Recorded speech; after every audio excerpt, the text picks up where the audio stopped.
Yes, people, what's happening? Welcome back to the channel and welcome to another video. First things first, guys, make sure you smash the like, subscribe if you're new around here, and as always, leave your thoughts in the comments below. And Chelsea's latest signing, £30 million, Kiernan Dewsbury-Hall from Leicester City, the midfielder following Enzo Maresca from the King Power Stadium this summer. Not really sure where he's going to play. There's a lot of competition for places in midfield, but on the face of it, it looks like a good value at £30 million. Obviously got a bit about him and an eye for goal, 26 goal contributions last season in the Championship. So hopefully he'll get an opportunity at Chelsea. But to get the lowdown on Dewsbury-Hall, what Chelsea fans can expect from him, what type of a player he is, delighted to be once again joined by Leicester fan. And mate, thanks for coming. Great to catch up again as always. Dewsbury-Hall, obviously, you know, we're Leicester fans kind of expecting this for a while, given the financial problems, given the PSR issues. And how's the departure gone down within the fan base? Because we have obviously signed the likes of Ben Chilwell, Fofana, etc. from you, where those departures haven't gone down well with Leicester fans. But I get the sense of Dewsbury-Hall that this is very much different.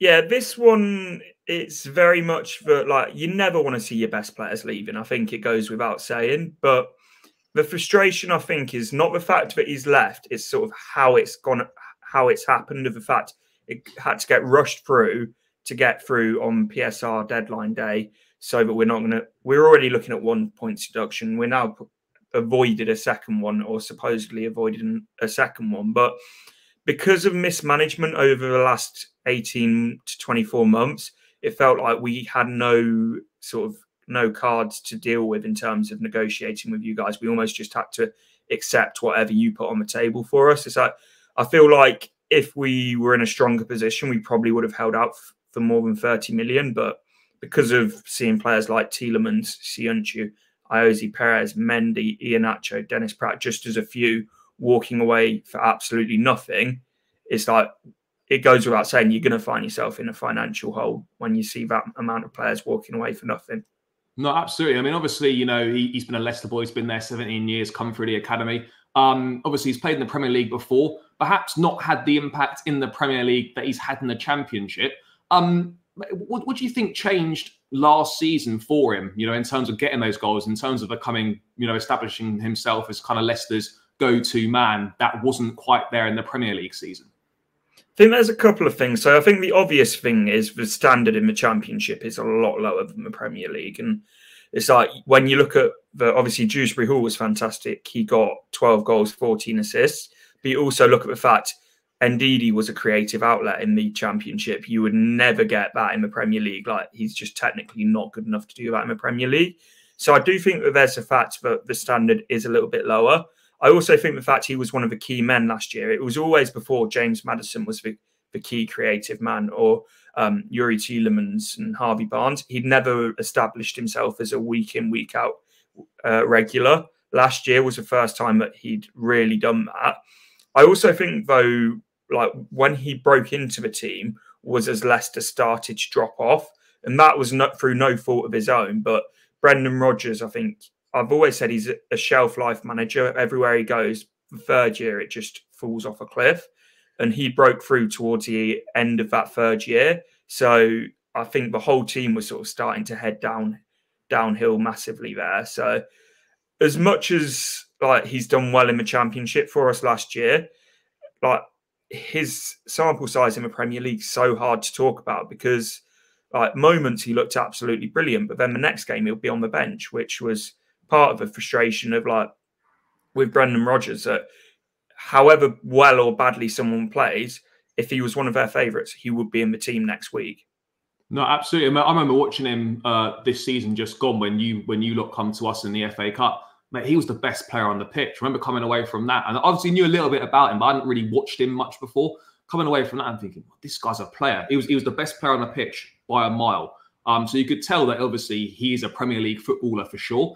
You mentioned James Maddison. I've seen a lot of people talking about sort of similarities between the two, but I mean, for me, I look at Maddison as more of a 10, perhaps more of a creative attacking outlet, operates higher up the pitch than perhaps a Dewsbury-Hall does. But are there similarities between the pair, or do you actually think they're quite different? There's similarities, but I'd say similarities more to their personality on the pitch than actually their play style. You know, like certain players you just look at and you think you've got that confidence and that sort of arrogance in a good way, that if something doesn't work, his head's not going to drop. He's going to keep trying it. He's going to keep sort of having that faith and belief in himself. I'd say that's sort of where I'll draw the line up the similarities, because Maddison's more of one of those that he's going to like look to make that killer pass or that, or he's going to try and break the lines or with that kind of thing. Dewsbury-Hall's more likely to carry the ball himself and progress the ball up the pitch himself. So there are similarities in personality, but I'd say play style, probably not.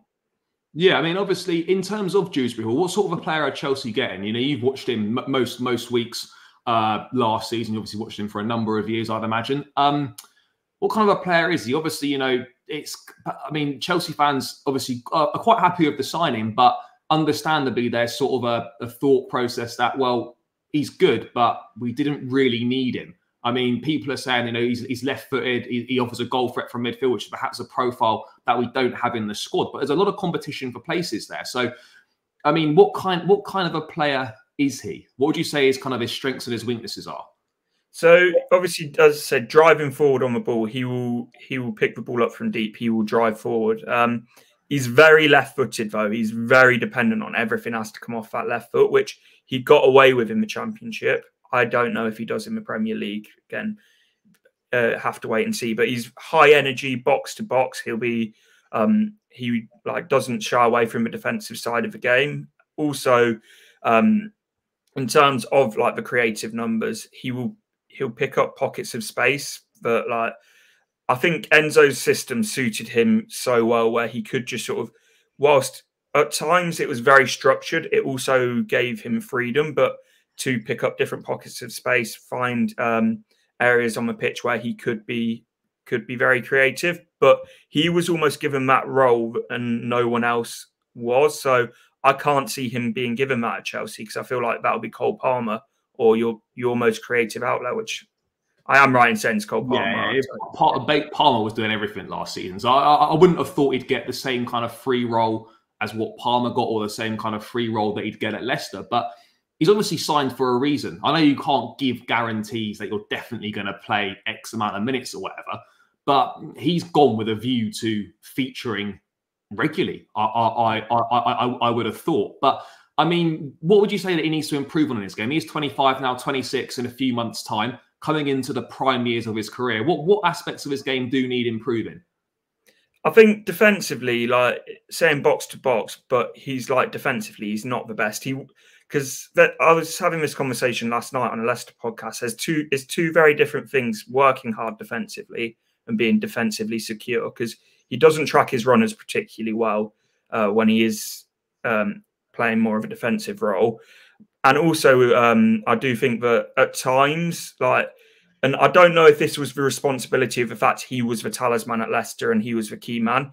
You know, when a player almost looks like they're trying to do too much and like forcing stuff at times. But I feel like that was him trying to step up and take responsibility of feeling that he was he had to be the main man. Again, like, as I say, he can be very one-footed, which at times you get away with in the Championship. Not convinced he will in the Premier League. But as I say, you will make this signing because, well, he will go to Chelsea because he believes he can make an impact there, and he will believe that he is that ability and that level of player. So I think that confidence for him will carry him a long way. Yeah, no, absolutely. I mean, do you think he's got it? I mean, I think he does have it in him, but like, how quickly do you expect him to adapt? I mean, is there an argument to be made that, you know, with playing with better players at Chelsea, that will raise his game and he will look even better? Maybe there's less pressure on him to a degree in terms of looking to him to try and make something happen. Obviously, the pressure is going to be bigger because he's playing for Chelsea, you know, sort of one of the big clubs in the Premier League. But do you think that, you know, he's got it to take that form from the Championship into the Premier League and kind of be able to make an impact for a top club in the league? I don't know, and like I know it's not a particularly helpful answer here, sitting on the fence, but it's like last time he was in the Premier League with us, you saw those moments where he looked like he was really a top player, and then other times you think he's a little bit out of his depth here. But I do think a season in the Championship where he was that main man will have done him the world of good. And I think he will have kicked on massively for playing game after game after game. But one thing I would say though is, and I said this on Lewis's channel, that yes, you guys will have much better players than we have, but saying that, our midfield compared to the rest of the championship was light and day different in terms of it was a level above everyone else's in the championship. It's like, I don't know if yours is in the Premier League. I think you've got a top end midfield in the Premier League, but everyone across the Premier League's got a good midfield. It's like the way when we signed Harry Winks in the championship, it was talked about as if we would spent 100 million on a player, when in reality we spent 7 million. So it's like the standard in the championship is so much lower. And I didn't really like, obviously I've seen Leicester in the championship like 10 years ago when we were like in there for absolute years. But I think this time, like, I really realised how big a difference there is between the Premier League quality and the Championship quality. It's like, that's why I find it so hard to judge like whether he will be able to step up or not. Because I think it was one thing whether he could step up with Leicester and be a key man in a relegation battle, but then to be able to say, will he be able to step up and be someone who's going to be there for a team that's going to be pushing towards top 4 and over the next couple of years being looking to get back to where you believe you should be in terms of competing for the league. I think it's a huge jump.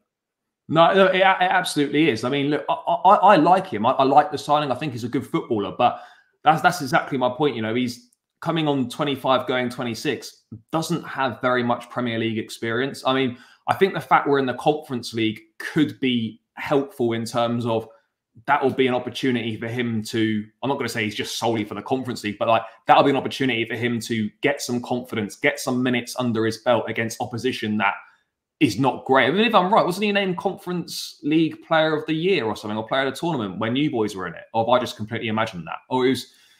I don't know. I'm not sure. I'll be surprised. He didn't seem to play a huge amount when we were in it. I think he played a couple of games, but I'll be surprised. Maybe I've just completely imagined that. I swear I read it somewhere. Maybe I've just made it up. But anyway, like that'll be a decent sort of introduction just to get a feel for it, get used to playing for Chelsea, get used to the style and whatnot. I think one thing that's going to really help him is the fact that he knows Maresca's system inside out. That could be a big plus for him compared to any of the others in the squad. I know it's obviously quite difficult to answer, but how often do you think he's going to go straight into the team? Do you think he's going to have to bide his time?